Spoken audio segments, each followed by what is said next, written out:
Okay. Love the questions. So here's the thing. You have any question, you want to ask it in front of everyone, I'll answer it. Or you want to come up to me in between, I'll answer it. Or you want to email me later, I'll answer it. Now, I'm not that spiritual. If you said, hey, Jeff, would you lead a new members class at our church and make small talk and greet with people? Yeah, I'm going to hate that. I'm not that spiritual. Hey, do you want to go teach kids in children's ministry again? No. I like my grandchildren, but I'm done. I'm not that spiritual. But I can honestly tell you, if you want to talk about this and I can be helpful, yeah, that's not a burden. I like this. Okay, it's funny, on our staff, I hate to, if you're in deep grief and have a problem in your life, yeah, I want to talk to you. If somebody wants me, and pastors are supposed to be good at this, and I'm not, like, make small talk with you and, talk about the Royals and the Chiefs beyond something, yeah, I'm going to just tank at that, so, all right. All right, here we go. This is serious and fun, so get this sheet of paper out. Okay, so I'm going to give you a little science on it before we jump into something scriptural. Somewhere you're going to draw an iceberg and sea level in a second as I go through it. But I want to walk through this to talk about reality, living in reality, and our mind. And I've already said our mind is more than... hold on a second here. All right.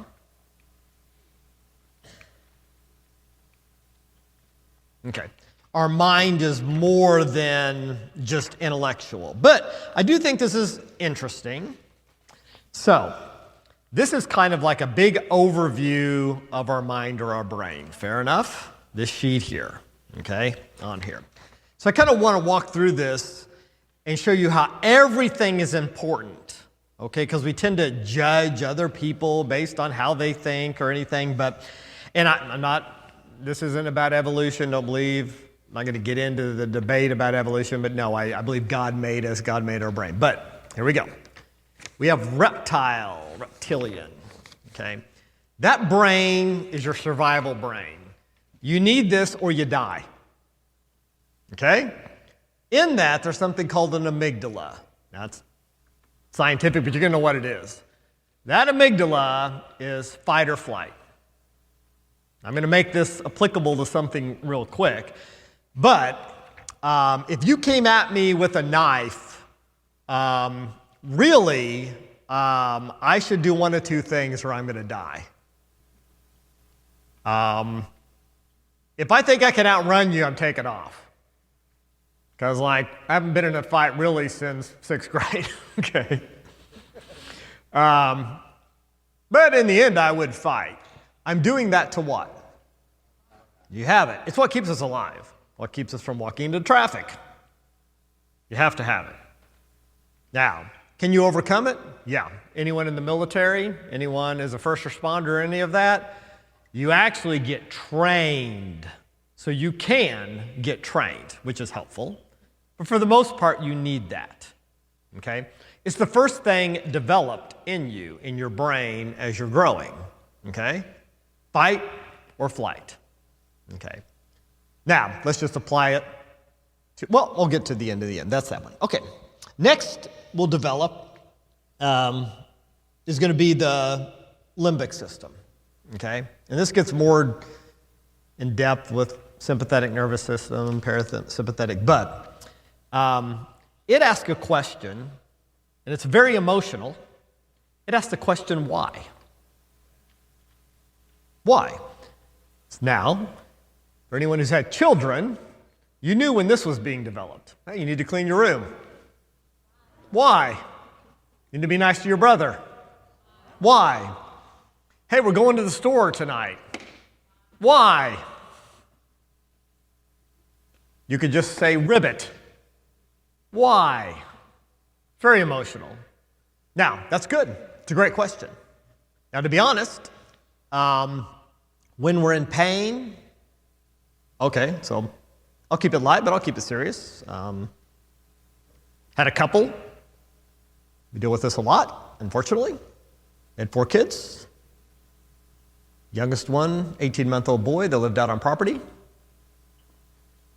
One day he got out, had a dog as a pet. They went on a journey. The kid dies at the end. Kid could get out 1,000 times out of the house, and nothing's going to happen to him. Fair enough? This time, walked, pond, dad finds him drowning. Kid didn't actually expire for a few days afterwards. Church gripping with that.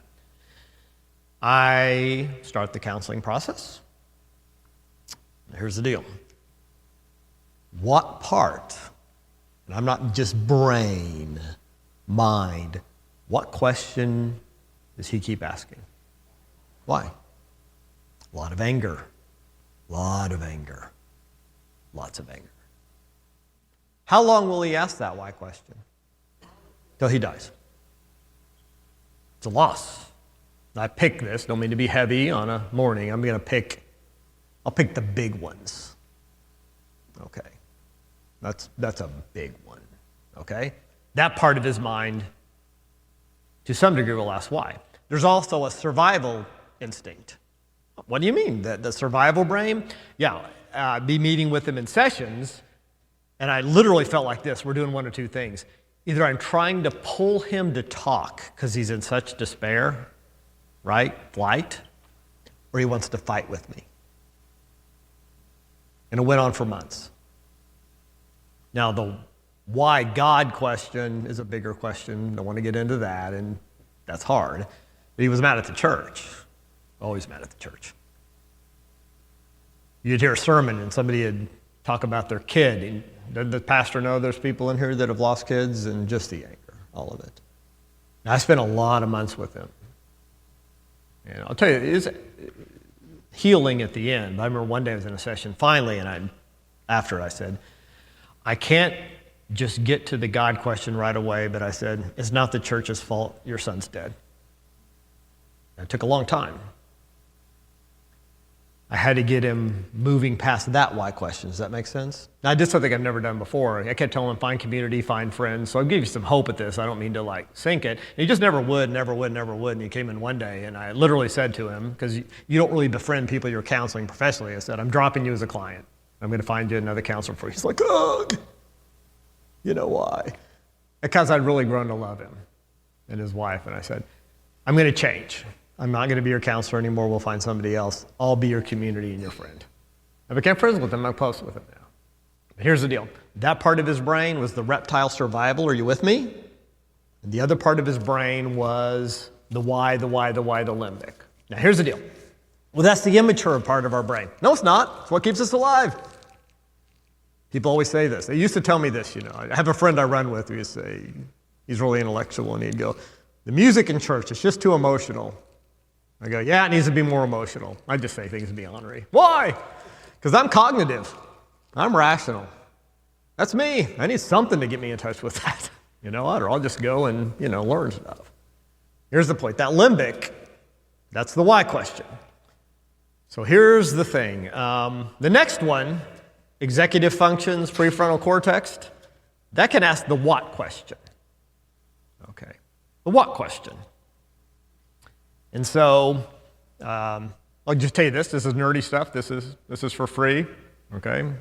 As a species, we're awesome. Not because we're awesome, because God made us awesome. But in my neighborhood, there's deer everywhere. And I live at Lee Summit by New Longview Lake. If you know anything about Kansas, that's where I live. Look around, deer everywhere. Get out and run in the morning, you see deer. It's funny, so little baby deer, they come around. How long after that deer's born until it can walk? Pretty quick. Wow. All right. As a species, how long before we can walk? About a year. Of course, everyone's got the problem. My kid walked at 3 months. I'm making that. Yeah, whatever. Here we go. A year. Takes us a year just to see a deer. Wow. Takes us a long time. I'll give you the next one. That deer's on its own pretty quick.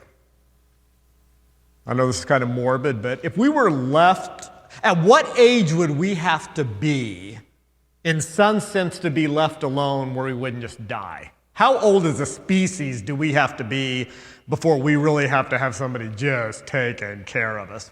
How many years? This is debatable. What do you think? 5. I like that. That's a good one. You know, if you get down to like 2 years old, I have like grandsons that, you know, my 2 grandsons are 1.5 and 3. Left alone, one of them would accidentally kill the other one. I mean, I'm just telling you, they wouldn't mean to, but it'd be like, hey, let's play with a knife, okay? So you say 5, maybe a little older, maybe younger, but yeah. Okay, other mammals, how long does it take them to be on their own? It's the bear, you know, you watch one documentary and the mom's there and protects the wild. You're on your own, they're jettisoning them. Okay, that's good. Okay, as a species, this is great. You want to still survive and reproduce. How long until we can reproduce?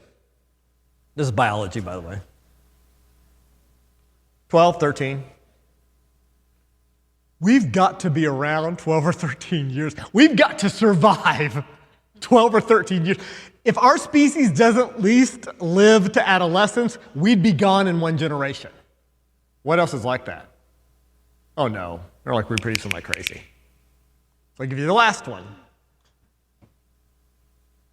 When is your brain? Now some people, they're never fully developed. I get that, all jokes aside. You know, I like that. But just, if anyone, biology 101, when is that prefrontal cortex done? About what age? We'll say 25. Now, I want to just say this. That is not an excuse for bad decisions, because you do not need a fully developed prefrontal cortex to make a good decision. That is an excuse a bunch of millennial Gen Zs came up with for all their bad decisions. So don't blame your prefrontal cortex that you don't have the character that even a middle school kid could have. So there's my shot. But here's the go. Yeah, the brain's not done. It's just not. Till you're 25. And that's why it's hard for my granddaughter to deal with anything right now. Because the thing that asks the what question isn't there completely. Now let's do this in real life. Marriage.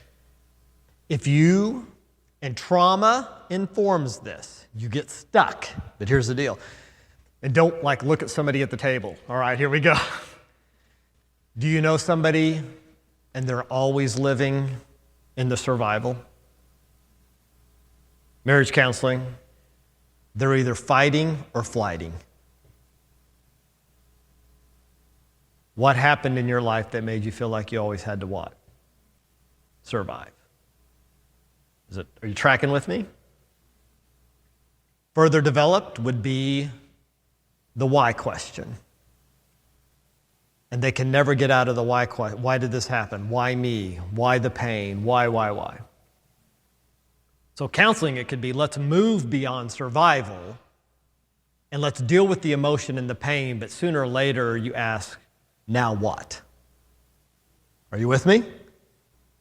Well, I grew up and then my dad died at a young age and my mom was an alcoholic and that is painful and I felt like I had to survive. Get that? We're going to talk about that. And why? I'm not making light. Got that. But eventually, all right, now what? And then the last one is wisdom, which I'll get to later. That's on the sheet here. The Logos in the Bible, wisdom. Here we go. How do I do it?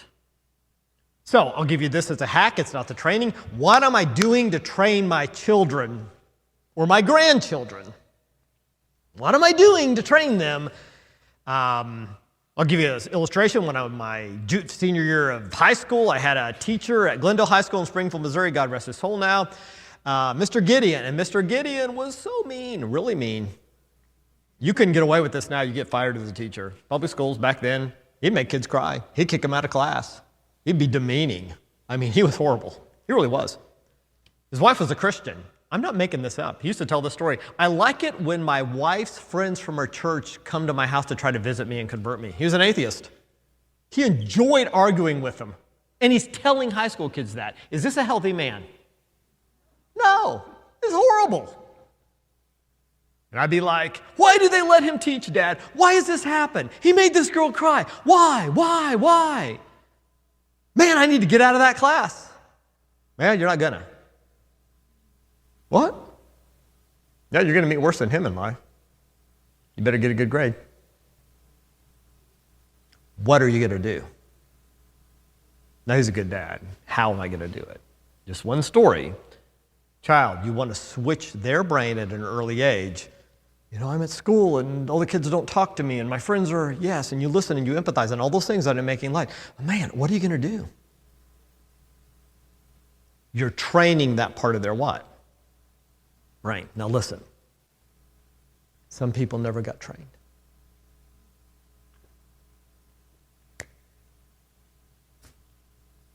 They never asked the what and the how. They always live in the survival and the what? The why. Okay? When the Bible talks about renewing our minds and getting wisdom, which I'll get to later this morning, the sessions, are you with me? When I get to that, how can I be relationally healthy in my marriage and all of that? When am I in survival, which is fine. When am I in emotions and why? Process it. God's okay with why questions. Lamentations, the entire book of Psalms. He's fine with Job wishing he had died. He is fine with all of that. He didn't like Job saying, give me my day in court. And God gave him his day in court. Okay, I'll give you my day in court, your day in court. But all the why, he was fine with that. But eventually, it transitioned, especially in lamenting, what now? What are you going to do? Does that make sense? And then wisdom is the how. So, somewhere I need a blank sheet of paper. You need a blank sheet of paper, and you're going to demonstrate your artistic ability. Okay? I said from the beginning, our core need is love. You need to receive, feel, experience love. So, like I have an iceberg here. I think statistically 10% you can see above water. So draw your iceberg. Your life, just draw an iceberg of you. Have sea level. It doesn't have to be real formal. Mine's just going to be this kind of an iceberg, like from a, after-school special cartoon growing up, conjunction, something like that. But you can make yours as sophisticated as you want. But this is your iceberg. Draw it, okay? If the person next to you is not drawing it, this isn't right to do, but it's very effective, shame them. Shame them, okay? Shame them. So here we go. There we go. I'm not going to ask you to dare to share really deep things. I'm not, but just in general. Okay. At the very bottom of the iceberg, not core beliefs, even lower than that, I want you to write out, I need, here we go, to receive, feel, experience, and give love. Hold on a second here.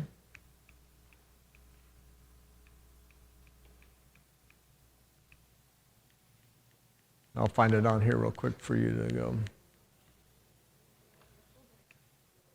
Receive, feel, experience, and give love. Now, this is simplistic, but I just want to say, at the foundation of your iceberg, that is your need. That's what you're trying to get. Every human being is. All right? Okay. Next, above sea level, don't write this, but I'm going to give you more specificity, automatic thoughts. So intuitively tell me, if they're automatic thoughts, it just means you're not having to try to have them. In fact, you could get rid of them. If you could get rid of them, you would. Are you tracking with me? This is what comes out. You could automatic thoughts, automatic behaviors. They're just automatic. Okay. So, some sense of honesty with yourself. But I'm giving you permission here. If it's something serious, just lie, make something else up on the paper. Just know in your head what you're doing here. Okay? If like you're next to somebody and they keep going like this, yeah. Here we go. When you're unhealthy and you're stressed, what are your automatic thoughts, emotions, and behaviors? So I'll give you mine. Okay. My automatic thoughts are, and you don't have to write this out. For me, if I don't control this, something bad's going to happen. I'll just give you mine. Okay? The automatic emotions for me, I know these are pretty typical, but I'll give you mine. On the surface, it's anger, but behind it is anxiety. So that's what I'm feeling. My behaviors, impatient, mean to people. Okay? That's it. Now, I'm not going to have you write these down. Those are very general, safe things. Fair enough? Okay. But if in the back of your head is, what I do is I medicate myself this way.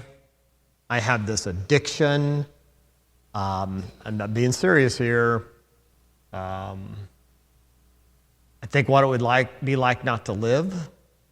Okay, it gets serious, okay? All right. So you don't have to write that down. I'm really not trying to do, you know what I'm saying? But in the back of your head, you can know, when it goes dark in me, does that make sense? This is where it goes. I'm not trying to think that. I think, I will now think about, being anxious today. You know what I mean? It happens. These aren't good things. All right, fair enough? All right. In the middle of the iceberg, there's lots of things. You don't have to write these things. Your values, your sense of identity, a ton of things. But for our discussion today, we're going to talk about something called core beliefs. And these are lies. Remember I said living in reality? Now, you're not going to have to write for a while because I'm going to go through them, okay? And you can take notes if you want, so. Core beliefs. Here we go. So we say Satan's lying, and he lies to us, and he's the father of lies. So I'll tell you this story out of Ephesians 4. It might be up here later, but it's just one of these beautiful portions of Scripture. He says, you should live in this community of faith, edifying itself in love. And it says this, that you be no more children tossed to and fro. Everyone familiar with the passage? If you're not, the Bible says that. And basically it says that there's men lying in wait to deceive you. So this will be a simple illustration, but let me ask you this. Can you lie to little kids, yes or no? Oh, yeah. Because they're what? They're children. Now, I don't call this lying, but I just use it for illustration. I call it pretending. But my wife and I used to tell our granddaughter when she was young that we'd drive through our neighborhood and we'd say that OJ, that's why she's called OJ. Why did she get called OJ? Her name was Janice. She didn't want to be called something else. She wanted to be called Granny. She thought it would be funny, Granny J. And then when our granddaughter was little, she used to say Gur-J, and we thought that was cute. And then one day she called her OJ, and then it stuck, so now all the grandchildren called her OJ. There you go. We told her one day you'll learn about another OJ, but here we go. So here's the point, okay? So we say, OJ's the mayor of our neighborhood, and to have a fun story with it. She's little. And then one day she got older, and I'm in the front seat, my wife's over here, and she's in the back seat. And from the front seat, Grandpa, yeah, she goes, is OJ really the mayor of this city? Well, sure she is, blah, blah, blah. My wife's smarter than me, and she's like, from the back, no, she's not, well, it's over. Because she was no longer a little what? Kid. If I got a bunch of 4-year-olds in here, I'm going to say, you know what I am? I'm an astronaut. Oh, wow. If I got a bunch of 4th graders, I'm an astronaut. They're looking at me, nope, no way. You're not that tall, you're not that smart, you're not an astronaut. They know. Your kids are good. You're great at everything. And your kids in 5th grade, you're a great softball player. No, I'm playing because I like to hang out with my friends. I strike out all the time. I know the deal. They just know. When you're children, you believe what? Lies. The problem is we also are born into a world that lies to us all the time. So we got a problem, right? So here we go.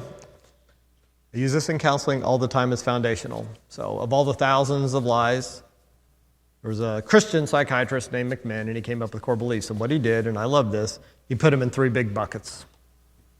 Now I'm going to give you the 3 buckets. We all believe lies from all the buckets. All of us do. None of us are immune. But usually it's like King of the Hill. It was a game I played with my friends when I was little. Usually one of the groups of lies wins. Over. Meaning, would I rather be this or I'd rather be this? And it wins. Now, people take the test. Some people will take the test and they can't pick between 2.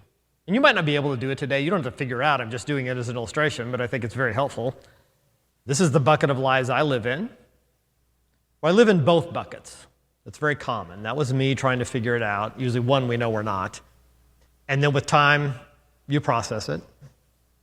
Well, who knows it? If you're at the table and someone says, I don't know what my core belief of lies is, and says, well, I know what yours is, don't be that person. Because you really don't know. Because I could be having anxiety or trying to get a dopamine hit or you know what I'm saying? I could be doing whatever I want, but the lie that's leading me there could be different. Does that make sense? So here's the deal. I mean this, only you know you. I can just see the automatic. Now, if you say, I never lose my temper at the table, yeah, everyone can say, yeah, you do all the time. Just yesterday you did. I mean, that's automatic. You see it. It's above sea level. Are you tracking with me? But the core belief of lies, oh no. They're inside. They're inside. So, I'll give you kind of a slang as we go through them. Now, there's some of you in here that say, I don't think any of them are me. And then professionally, I'll tell you which one is you. That's not a joke. There we go. All right. The first one. It's a big bucket of lies that go in here. We're going to talk about all of them, and this is a time to ask questions, all right? The question isn't this, how do I deal with a spouse who's this one? Don't ask that. Okay. There we go. Compliant. The compliant core belief. You can put this on your notes somewhere because I'll give you more. It's in the PowerPoint. Slang people pleaser. Now I said our basic need is to feel, experience, give what? Love. So here's how it works. I live believing a group of lies in this core belief, and basically is this: I must please others to be loved. Now that's the lie. But then we spend our life continually trying to what? Please others. So all joking aside, you say region. If it's not always like, an opioid addiction, what do people come for? They find out this is them. When do we learn these? I think at an early age. Now, to some degree, people say, I don't care what people think of me. To some degree, we all do. Okay? And we should want to make people happy. Are you with me? But what I'm talking about is this: an underwriting belief, a lie, that I won't receive experience, be able to give love unless people like me, unless I please them, unless I get their approval. Are you tracking? So for the person who never got their parents' approval, they spend their whole life trying to get it. What's the fear here? Rejection. Rejection. Always. How consuming can this be? Depending on how much you believe the lies. Now I'll give you a scriptural answer, but here's the thing. Is reality, is it real that I will not receive experience and be able to give love unless people and everyone likes me? Is that true or not? It's not. It's not real. I got news for you. Even if they do give you their approval, that isn't necessarily. It is a deception. You say, well, I know that, I see it clearly. I'm going to tell you, it can get rooted so deep in us, it's nuts. So, hypothetically, Sarah's my boss, and I work for her. You know what? I'm not going to be okay with me unless my boss is pleased with me. Everything she says, everything she does, any feedback, all of it, I'm constantly living to what? Please her. Well, that's a good employee. No, it's not. A good employee would be, and I'll get to the truth here in a second, I want to please her as my boss because Scripture asked me to. I'll be healthy, and I want to, and I don't like it if she's not pleased. But listen, I'm sleeping just fine at night, whether Sarah's pleased with me or not. And not like I don't care what you think. It just means I don't get that from you. Now, some of you are already, that's me. Okay. Some of you don't know. So it's going to be worse for a second. Just for a second. Here's how deep this lie goes. So I'll ask all of you. Just answer quickly. Is everyone going to like you in life? No. And if you're like, yeah, I'll get on to the next point, okay. But if already by now back here, it's like, well, but why not? Well, I mean, I could work on. Don't raise your hand. But some of you, that's not you. You're like, I get that. But before you do that, yeah, so that's the easy one. Not everyone's going to like you. Okay. Here's the deal. Hope y'all like each other in this room. Hope you do. Hey, the people who like me now and love me will always like and love me.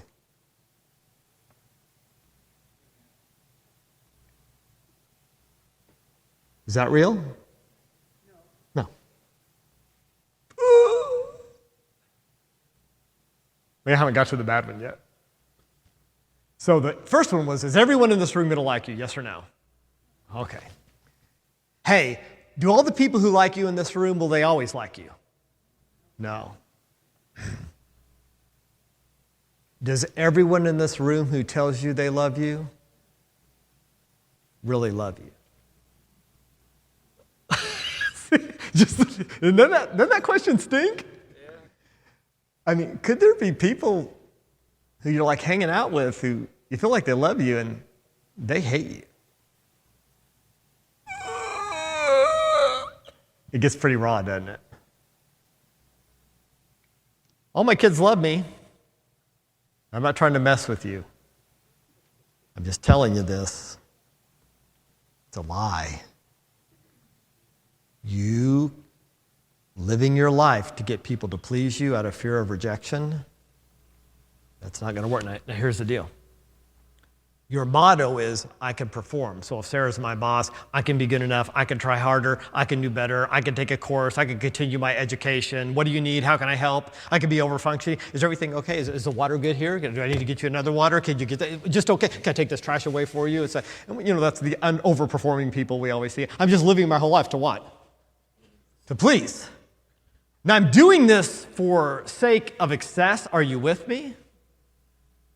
What is the consequence of this one? And this is so tough. If I'm continually changing who I am, what I do, to try to please Sarah, I cease to exist. I become whatever I need to be for whoever I'm what? With. That's the compliant, the people pleaser. We'll get to questions at the end because they'll be good. That's the first one, okay? Like I said, to some degree, we all want to make people happy. I mean, I was preseason Chiefs. I love Chiefs. Too hardcore. Yep. It's called Grandkids Game. It's a preseason game. Tickets are cheap and beer's not going to get thrown on them. So we took the grandkids last night. We were there. Mahomes played the whole first quarter. Kelsey too. It was a lot of fun. I had not got my grandson his birthday present yet. He likes Xavier Worthy on the team. Took him, got him a jersey. It all worked out. It was fun. We were up in the upper deck, and then we waited till people left with the really bougie tickets and went down and snuck down and were on the 20-yard line. Here's the deal. Do I want him to have a good time, yes or no? You bet I do. You bet I do. I want him to like the journey, love it, all of that. I do. I do. But you know what? Can I make him have a good time? Can you make somebody love you? Well, I just want my spouse to be happy. That ain't your job.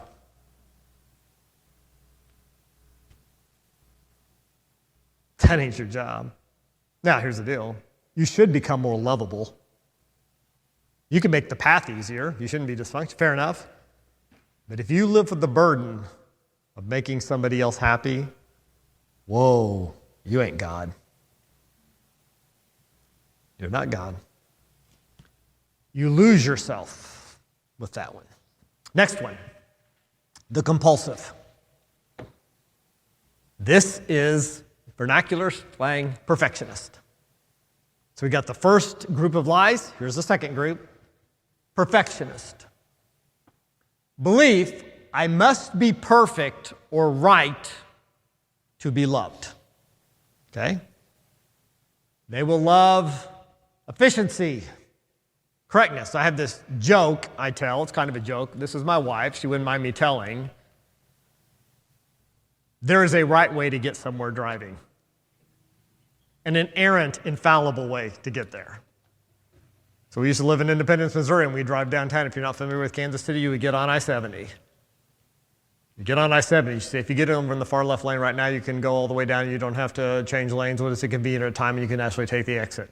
Well, that's the perfect way to get there, I guess. Every time there's construction, she'll have already figured out the most efficient way to go. Now, a little bit of a joke, okay? But the perfectionist believes that to experience, feel, and receive love, they have to be what? Perfect.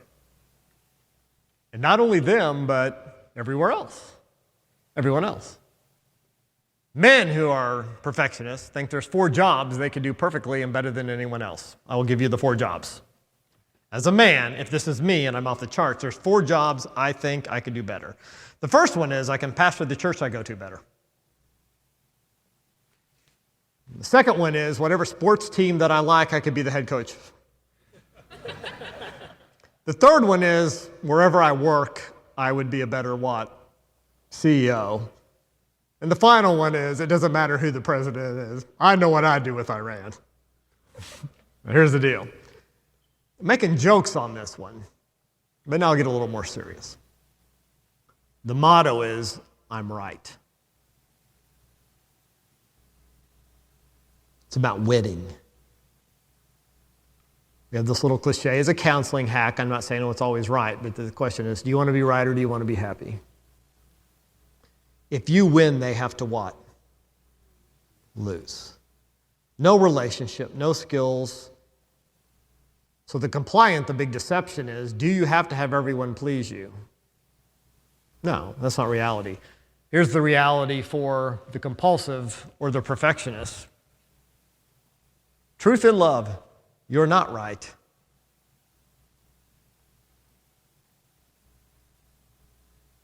This is what I did with my child. I thought this was the best decision to make as a parent. I was right. Did the best you could, but there's no absolute right or wrong on every situation. You're not right. Now, what do they lose? The compliant loses themselves. There's just something for everybody. This loses relationships. Because eventually, the only people left in your life are the people who let you believe you're always right. Or completely brainwashed, compliant people. That's reality. I'm always fighting, arguing, debating to be right. Because that's how I feel, experience, and receive love. The last one, the controller. What's the slang for that? There isn't one, because intuitively, controller. Now go back to this one. I left one thing here.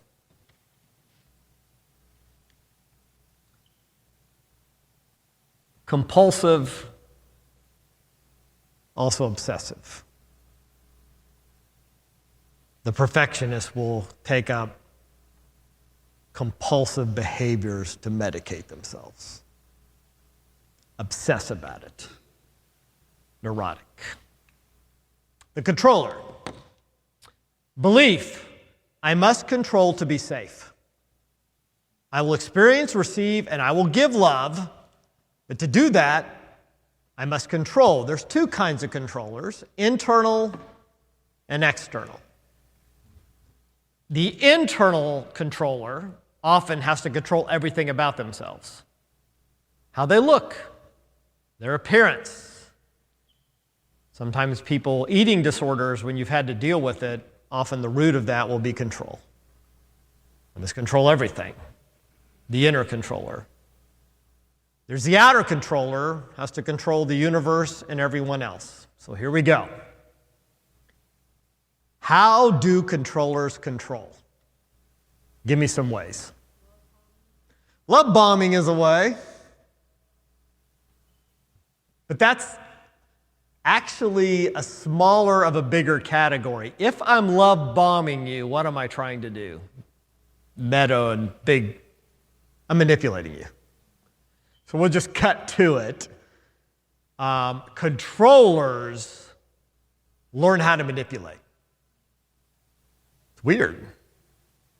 So I remember my grandpa, when I was younger, took me and my little sister out, and he didn't always like us asking him to buy him something, and we were kids. I can remember young elementary talking to my little sister, so she's 2 years younger than me, kindergarten, and I'm saying something to her loud enough that my grandpa can hear. And I'm saying, Amy, hey, let's not be asking grandpa for stuff. He doesn't like that. Let's just let him do it if he wants to. Now, it's not very good manipulation, and hopefully he could see through it. But you know what's spooky to me? What am I doing at that age? Quickly manipulating. What's another way? This is kind of manipulating, but how can I control people? Threaten them. Make them scared. Hey, if you don't do this, I'm going to leave you. If you don't do this, I'm going to divorce you. If you don't do this, what are we trying to do? Control other people. All the time. So, if you're under the age of 12, diagnose your parents and go home today and tell them this is what you learned about. I'm just joking. So here we go. The motto is, I can control fill in the blank.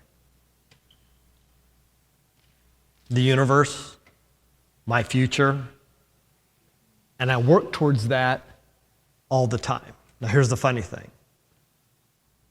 What the controller usually wants more than anything in life is peace, security, and safety. All right? That's what they're after. So this is a little hack. The more you try to control someone else, the more you lose control of yourself. It's the inverse. Okay? So this is a little trickier, but just for fun, just for me up here, for this illustration. What am I in control of?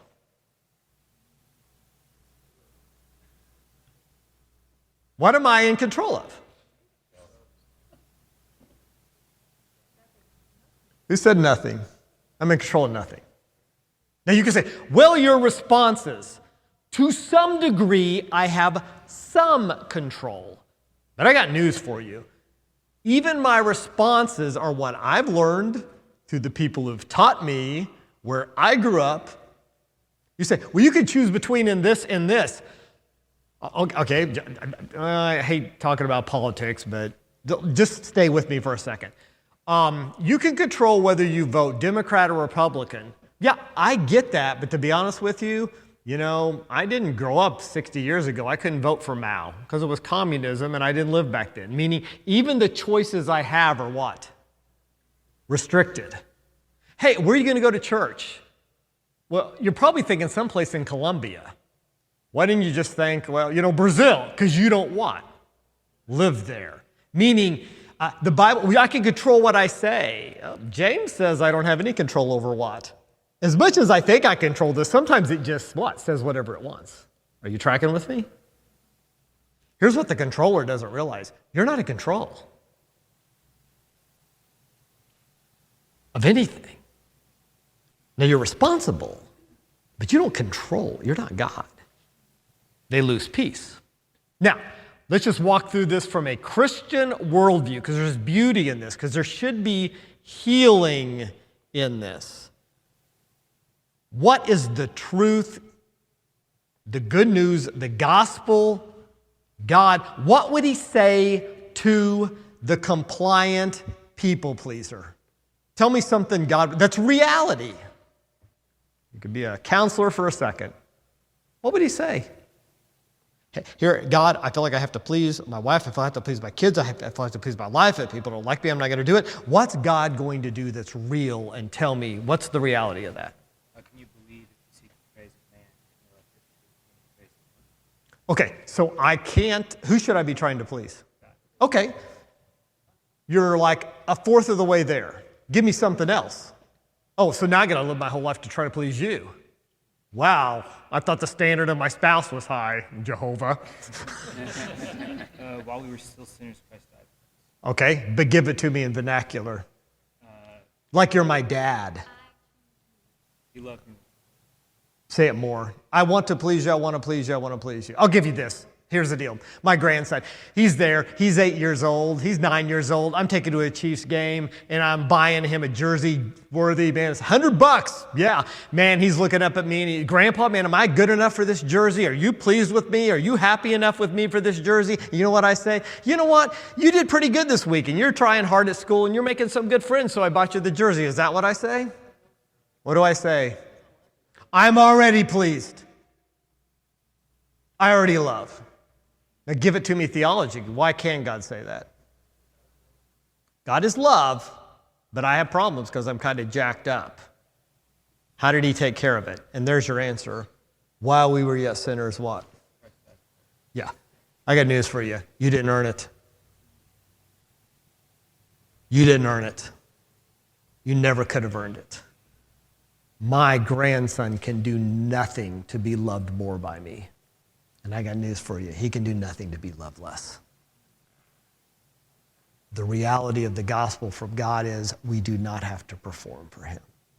Now, are there consequences? Does it hurt relationships? Yes.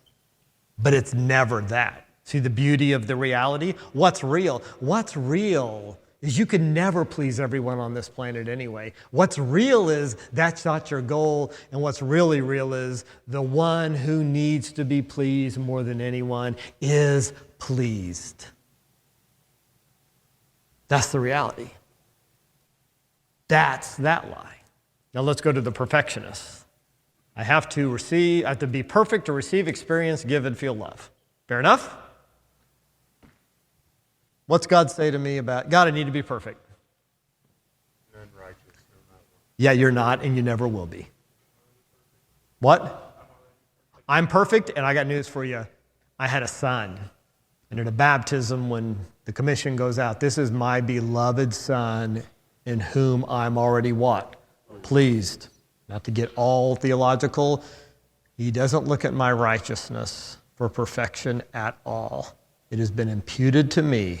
He looks at the righteousness of his son. What about the things I do that are not perfect? They are paid for. I'm not saying there's not relational consequences, but the reality of the world is, I got news for you, Jeff. You don't have to be perfect. You could have never been perfect. There's somebody who is perfect for you. That's real. That's reality. But it gets more specific in our life if I'm constantly demanding that of other people. They're never going to be perfect enough for you. That's perfection. The control one, you see kind of where I'm going. What would God say to the person who's fighting to control that has absolutely no what? Control. What would God say? You're not, but what's going to give me some comfort? I'm in control. Absolutely, complete sovereignty. It doesn't explain everything. It doesn't mean there's not hurt. You're wanting to attain something you can never attain that you don't need to because I already have. And here's what it stinks. So for the controller out there, you're going to have to learn something else, faith. But you're never going to get the control. Now for this one, any questions? And I'll say, here's the reality. You say, well, I'm all three. Some of you are like, I'm all three. I'm just a mess. I get that. But here's what I want you to think about. One bucket wins.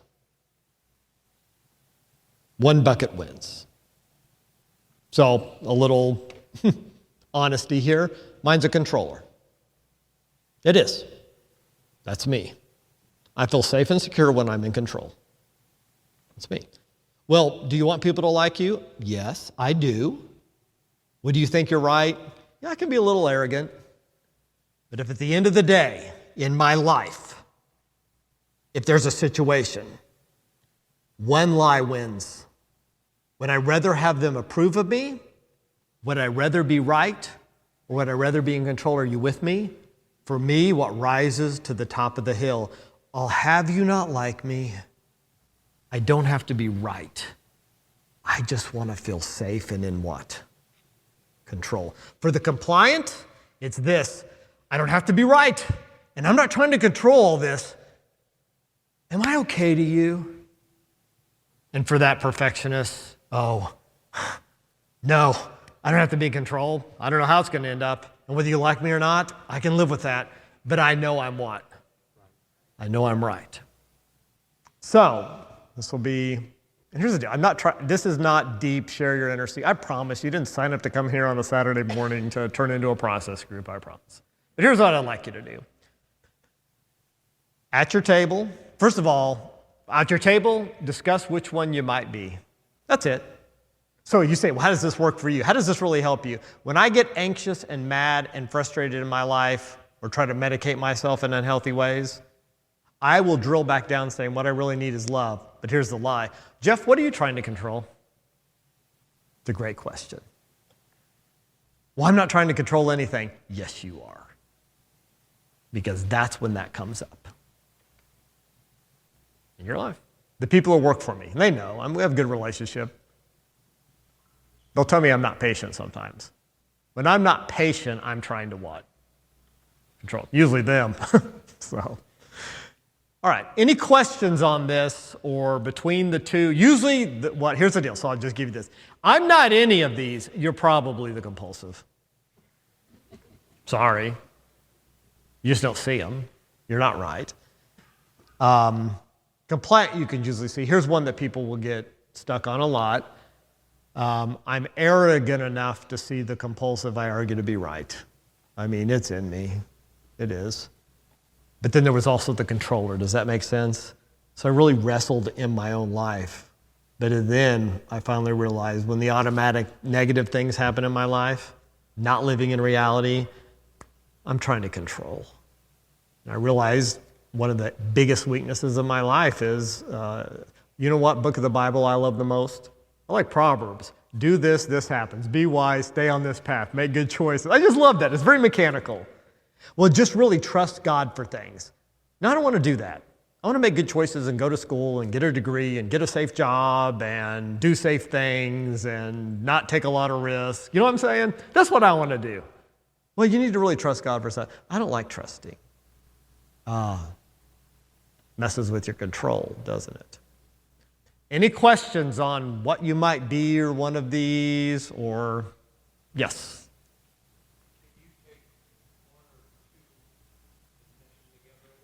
Yes. So I will say this. Let's say the compulsive and the controller. I will control people by doing things that prove I'm right and I win. So I'll give you an example. I don't know, I'm dating myself. Do you guys remember Enron? It crashed, smartest guys in the room, that company. Here's the deal. Do you work someplace where you kind of have a team that's working for you and you want to make them all feel involved, but in the end you think you're right, compulsive, so you're going to try to manipulate your group to do what you want anyway? Hypothetically speaking, I'm the pastor of some church and I know what we need to do, but it's controversial, so I'm going to have a meeting with all the elders and I'm going to make them all feel involved, but I'm right and I know what I want to do, so I'll manipulate them. Okay, I'll give you another one. I will try to control people so they like me. So I'll put them together. I really want you to like me and I can't get you to, so I'm going to manipulate you to like me. Okay, and so that's how they'll fuse together. But usually what I ask for it in the end, what's my ultimate goal? And usually, do I want to control? Do I want compliant? Or do I want to win? Does that make sense? And usually those, it'll come out at the end. Now, this is light, but I'm going to tell you this. At the end of it, does it wreak havoc? The whole reason, Dennis, we talk, this will destroy your relationships. Okay, I'll just do parenting quick. Are you trying to control your kids? I'm just guiding them in the Lord. You know, by forming a support group at your church for all the parents with prodigals. Not making fun, but you can name that support group, My Will Be Done. Okay, it gets pretty raw. Are your children something you use to validate who you are? Compliant. I had one lady come in, this was bad, she met with me, and I didn't even want to meet with her husband, asked to. And she said, I'm estranged from my adult daughter. And she got into an issue to talk about it. And I mean, she's rigid, right, all of that. And I pushed back. Later, she sent me an email. You didn't help me at all, and checked out. That was really nice, and it was sweet. But my flesh wanted to text back, well, take this as an illustration of why your daughter hadn't have a relationship with you. It wreaks havoc on our lives relationally. I remember I was arguing with my wife one time, and I told her something because I thought something was going to happen that it didn't matter what it was. And I never forgot. She looked at me and she goes, "You're probably right." She goes, "But that's not your job to do that. You're right, but I know you're trying to what? Control me." You know what the controller does? Try to figure a way to manipulate her out of believing that. It never ends. Okay? I know this is heavy. Here's the deal. Training children, do you see the propensity towards that? But you don't know why they're anxious, unless they're real honest. But if they're trying to control everything, they can't. If they're always arguing to be right, they're not. And if they're trying to get all their friends at school to like them no matter what, that's not reality. Fair enough? That's helping live in reality. So at your table for fun, okay, Light, share which one you might be. Here's the deal. What if I don't want to share? You don't have to. You don't have to share. Only if you want to. Fair enough? And then whenever you want to break, we're good there. So.